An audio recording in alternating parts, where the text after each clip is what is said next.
О дачной амнистии напомнили в общественной приемной главы Коми. Она действует в стране до 1 марта 2021 года. До указанной даты для жителей страны оформление прав на дома, построенные на садовых участках, будет осуществляться в прежнем упрощенном порядке. При наличии права на земельный участок потребуется только технический план.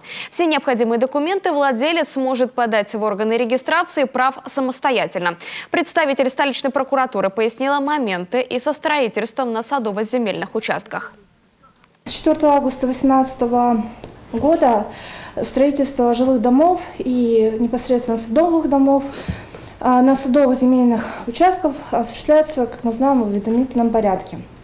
Соответствующие изменения были внесены в градостроительный кодекс статью 51.1 и, соответственно, 55, которая определяет, что лица, желающие осуществить строительство таких объектов, должны направить в уполномоченный орган, в данном случае это орган исполнительной власти или орган местного самоуправления, соответствующее заявление для начала